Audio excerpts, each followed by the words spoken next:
So hello guys, welcome to technical Himank. और आज हम लोग एक टॉपिक पर डिस्कस करने वाले हैं जो कि है हार्ड डिस्क पार्टीशन।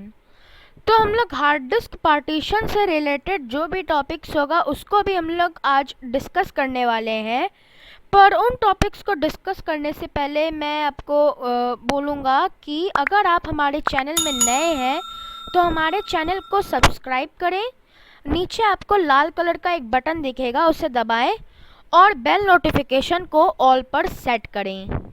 तो चलिए वीडियो को स्टार्ट करते हैं।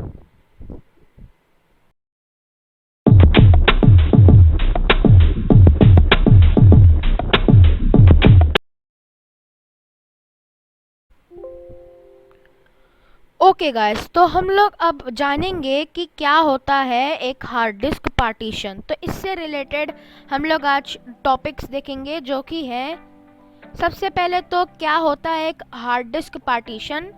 मतलब कि हार्ड डिस्क पार्टीशन का मतलब क्या है इसका मतलब, क्या मीनिंग है हार्ड डिस्क पार्टीशन का, ये हम लोग जानेंगे।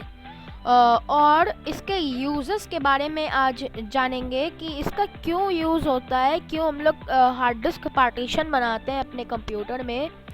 और ये भी जानेंगे कि कैसे एक हार्ड डिस्क पार्टीशन बनाएं अपने पीसी में, और ये चीज़ मैं आपको प्रैक्टिकली शो करूँगा।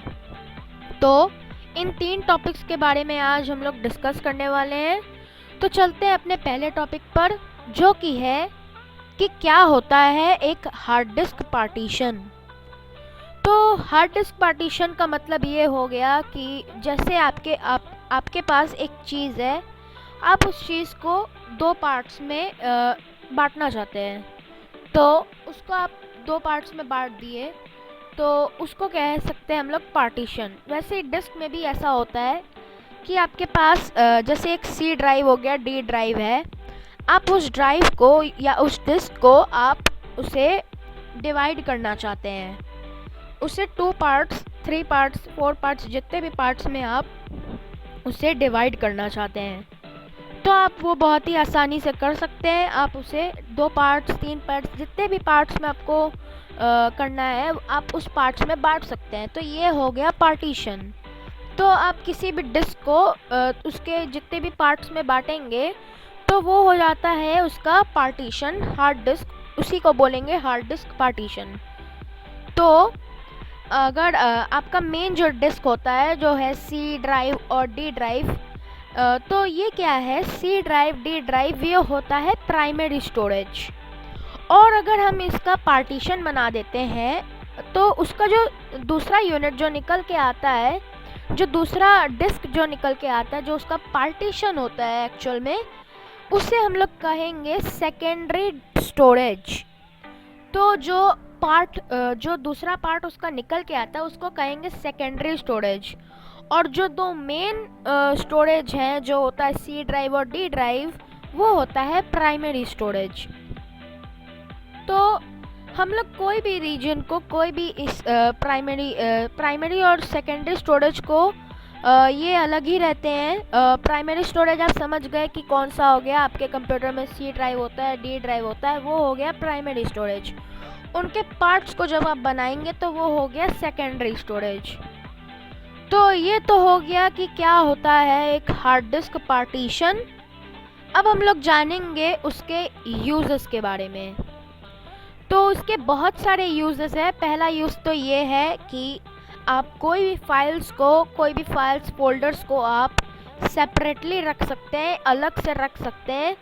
कुछ इम्पॉर्टेंट डॉक्यूमेंट्स हैं आपके और आप चाहते हैं वो आप नहीं उसके साथ रखना चाहते हैं, इम्पॉर्टेंट डॉक्यूमेंट्स के लिए एक अलग सा डिस्क बनाना चाहते हैं, तो वो आप उसके लिए आप बनाते हैं एक हार्ड डिस्क पार्टीशन। अपने सेकेंडरी स्टोरेज में आप अपने इम्पॉर्टेंट फाइल्स रखते हैं। और ये भी है कि आप अपने फाइल्स को ऑर्गेनाइज करके रख सकते हैं, वीडियोस और फोटोज़ को। जैसे आप वीडियोस का अलग से बनाना चाहते हैं, फ़ोटोज़ का अलग से बनाना चाहते हैं, या कुछ इम्पॉर्टेंट फ़ोटोज़ को अलग से रखना चाहते हैं, तो इस तरह आप ऑर्गेनाइज कर सकते हैं। थर्ड पॉइंट ये होता है कि आप अपने डेटा को, अपने सिस्टम डेटा को प्रोटेक्ट कर सकते हैं करप्शन से। तो जो फाइल्स करप्ट हो जाती हैं कभी कभार, तो उससे बचा कर आप अपना सिस्टम डेटा सेव कर सकते हैं उस चीज़ से। तो हमें अपना सिस्टम डेटा ये याद रखना है कि हमें अपना सिस्टम डेटा किसी और ड्राइव में नहीं रखना चाहिए, किसी और ड्राइव में नहीं रखना चाहिए। उनके लिए हमेशा एक अलग से डिस्क बना लेना चाहिए और उसी डिस्क में रखना चाहिए। जैसे हो गया सी ड्राइव। सी ड्राइव में हम लोग सिर्फ सिस्टम डेटा ही रखते हैं, नॉर्मल फाइल्स कुछ मतलब अपने फालतू फाइल्स नहीं रखते हैं उसमें। जो सिस्टम डेटा होता है, मेन डेटा उसी में रहता है सी ड्राइव में। तो हम रेकमेंड यही करेंगे कि सी ड्राइव में हम लोग ज़्यादा छेड़छाड़ ना करें किसी भी फाइल्स को लेकर, तो वो सिस्टम डेटा के लिए रिजर्व रहता है हमेशा। तो सी ड्राइव जैसे है वैसे ही आप किसी भी सिस्टम डेटा को उसके अलग हार्ड डिस्क में रख सकते हैं, एक सेपरेट डिस्क में रख कर आप उसका सिस्टम डेटा वो भी आप वहाँ पे अलग रख सकते हैं। मेनली सी ड्राइव में आपका सिस्टम डेटा रहता है, जो रेकमेंड किया जाता है आपको कि आप उसमें अपने कोई पर्सनल फाइल्स वहाँ पे ना रख दें, वो सिस्टम डेटा के लिए रिजर्व रहता है। तो आते हैं फोर्थ पॉइंट के तरफ।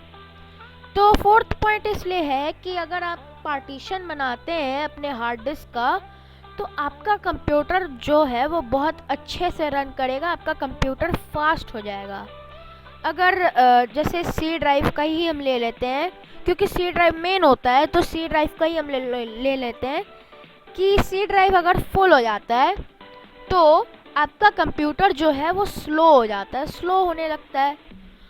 पर अगर सी ड्राइव में अगर स्पेस अच्छा रहे, आपके प्राइमरी उस डिस्क में अगर स्पेस अच्छा रहे, तो आपका जो कंप्यूटर है वो अच्छे से रन करेगा। तो इसीलिए हम लोग उसका पार्टीशन बना के उसमें जितने भी थोड़े थोड़े फाइल्स हैं उसको अलग से पार्टीशन में रख देते हैं, और जो प्राइमरी डिस्क है हम लोग कोशिश करते हैं कि उसको कम रखें। अगर वो कम रहेगा तो आपका कंप्यूटर जो है वो बहुत फास्ट चलेगा। तो ये हो गया यूजर्स के बारे में। तो ये 4 पॉइंट्स यूजर्स के हो गए, और अब आते हैं मेन चीज़ पर, जो कि है कि कैसे बनाए हैं हार्ड डिस्क पार्टीशन। तो कैसे बनाए? तो ओके गाइस, आप मेरा अभी कंप्यूटर स्क्रीन देख सकते हैं, और अब हमें अपने दिस पीसी, यहाँ पे आपको मेरा दिस पीसी दिख रहा होगा, दिस पीसी या माई कंप्यूटर पे आपको राइट क्लिक करना है। तो राइट क्लिक करने के बाद आपको सिलेक्ट करना है मैनेज, और मैनेज पर क्लिक करने के बाद आपके सामने एक विंडो शो हो जाएगा, इस तरीके का एक विंडो आपको सामने आ जाएगा। अब आपको यहाँ पे बहुत सारे ऑप्शंस दिख रहे होंगे, पर आपको ये जो स्टोरेज दिख रहा है, स्टोरेज के नीचे जो डिस्क मैनेजमेंट दिख रहा है, आपको उस पर क्लिक करना है। तो डिस्क मैनेजमेंट पर क्लिक करने के बाद आपको ये जो विंडो थोड़ी सी बड़ी कर लेना है। ओके, तो डिस्क मैनेजमेंट पर क्लिक करने के बाद आपको यहाँ पे ये चीज़ शो हो जाएगा, और आप देख सकते हैं हमारे जो प्राइमरी डिस्क्स जो हैं दोनों, वो यहाँ पे शो हो जा रही है। तो जैसे मुझे अभी डिस्क डी का पार्टीशन बनाना है, तो मैं डिस्क डी पर क्लिक करता हूँ और उस पर राइट क्लिक करता हूँ।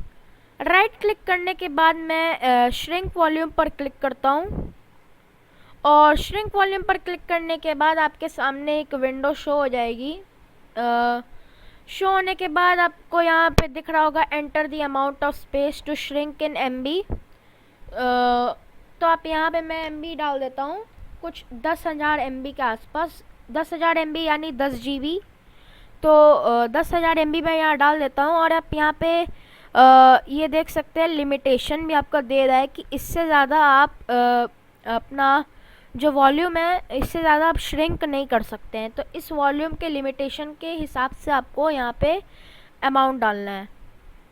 ओके, तो अमाउंट डालने के बाद आपको श्रिंक पर क्लिक करना है। तो श्रिंक पर क्लिक करने के बाद आपके सामने यहाँ पे एक ये अनएलोकेटेड डिस्क आपको दिख जाएगी। ओके, तो ये अनएलोकेटेड डिस्क जो काली रंग की है, इसको आप पर क्लिक करना है, इस पर क्लिक करना है, और आपको राइट क्लिक करना है, और राइट क्लिक करते ही आपको न्यू सिंपल वॉल्यूम पर क्लिक करना है। न्यू सिंपल वॉल्यूम पर क्लिक करने के बाद एक विजार्ड खुलेगा, उस पर आपको करना है नेक्स्ट।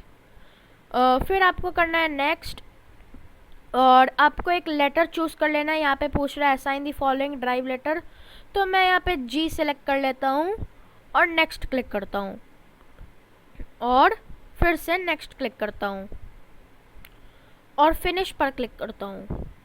और जैसे ही मैं फिनिश पर क्लिक करूँगा तो आप देख सकते हैं यहाँ पर एक डिस्क बन चुका है।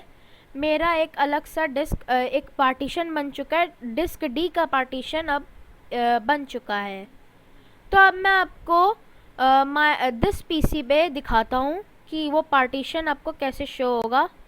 तो आप देख सकते हैं पहले मेरे पास 2 ड्राइव्स थी, पर अब मेरे पास एक और ड्राइव आ चुकी है जो कि ये वाली है और ये डिस्क डी का पार्टीशन है।